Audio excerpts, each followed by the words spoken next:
So for my first problem, I'm going to be doing number 1. So we know that the first thing we need to do is find our vertical asymptote.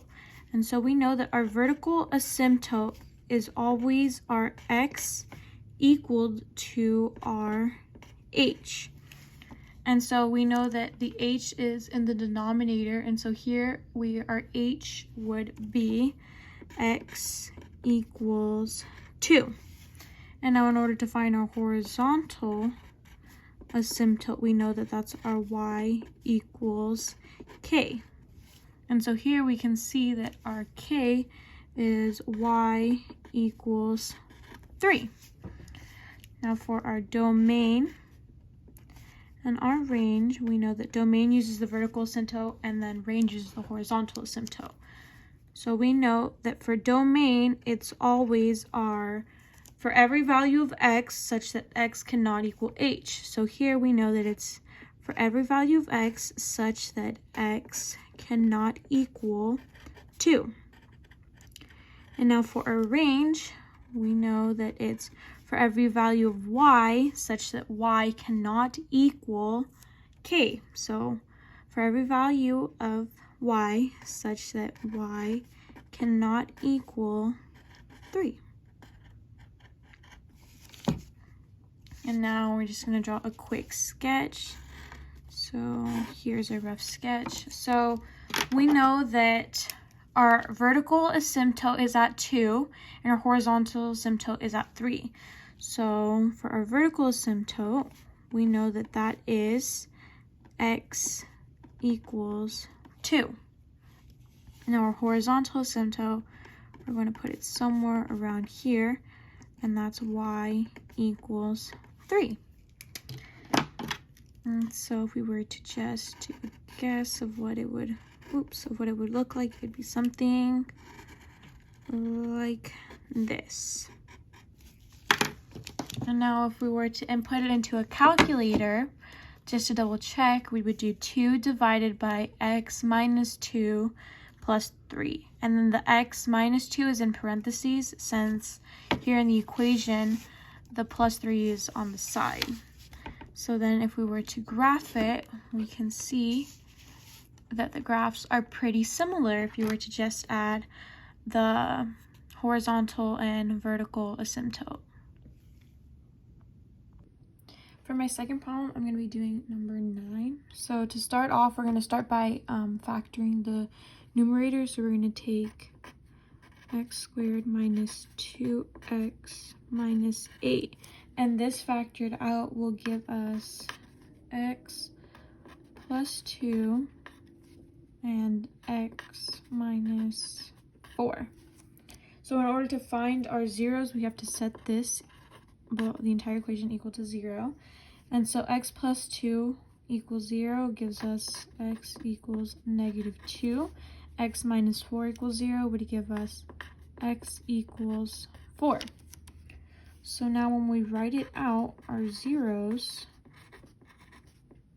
we need to write them as x-intercepts. So it would be negative 2 comma 0 and 4 comma 0. So now we need to find our vertical asymptote, and we can find this in our denominator. So we need to set this equal to 0. So we're going to add 3 to the right side, giving us 3x equals 3. Divide both sides by 3, leaving us with x equals 1, which is our vertical asymptote. And now we need to find our horizontal asymptote. But since the numerator's leading coefficient is bigger than the denominators, there will be none. Okay, so now, oh, I forgot to write it out, but this is what the new equation would look like.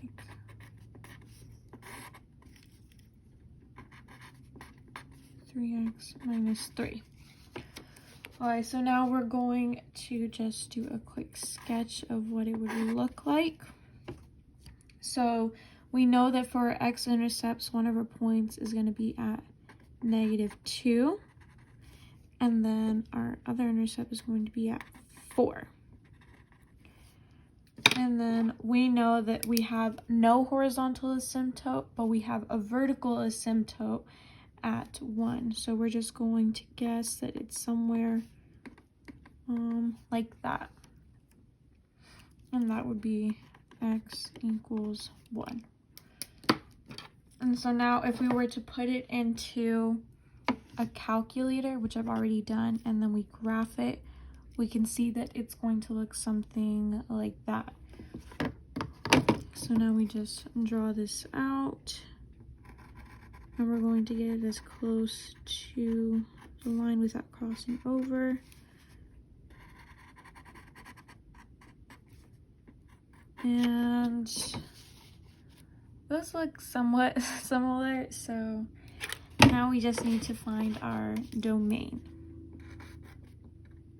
And now our domain, we can see, starts at -infinity, ends at our asymptote, and then starts back up again at 1, and then continues to infinity. Okay, so for my last problem, I'm going to be doing number 11.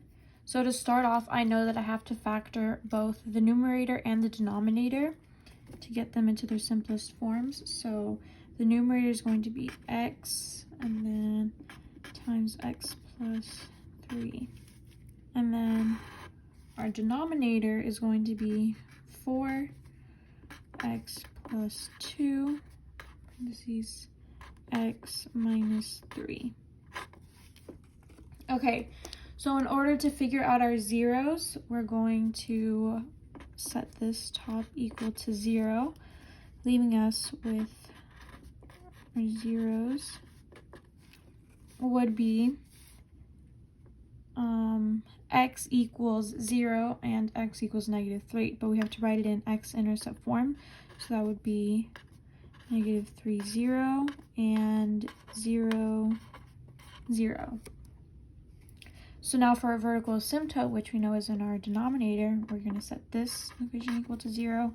And then x plus 2 equals 0, which is our vertical asymptote, is going to give us, there's 2 of them, so we're going to get -2, and x equals 3.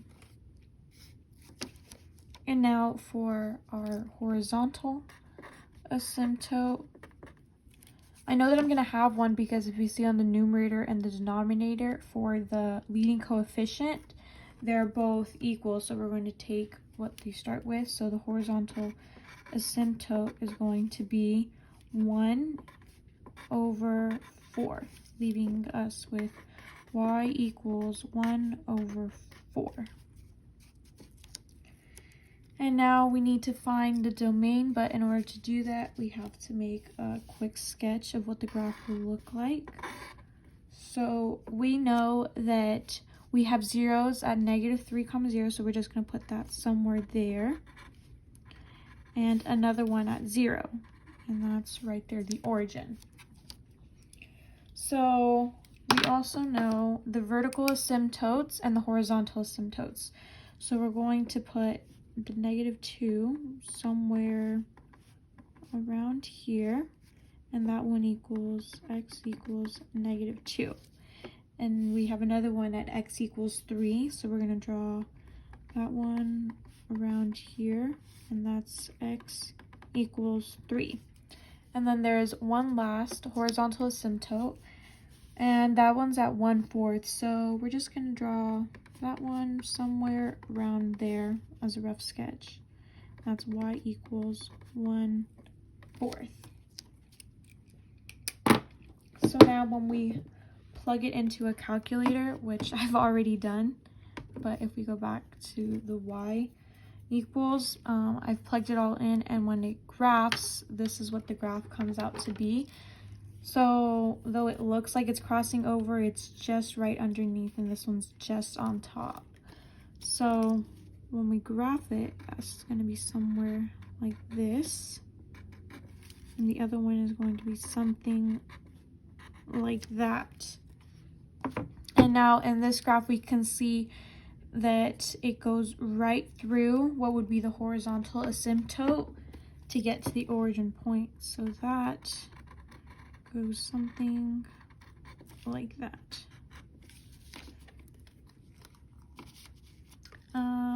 Yeah, and now for the last thing we're going to do is find the domain. And the domain, we can see it starts at negative infinity. It ends at our asymptote, which is -2. It picks back up again at -2, ends at the 3, and then it starts back up again at 3 and ends at infinity. So 3, infinity. And that's it.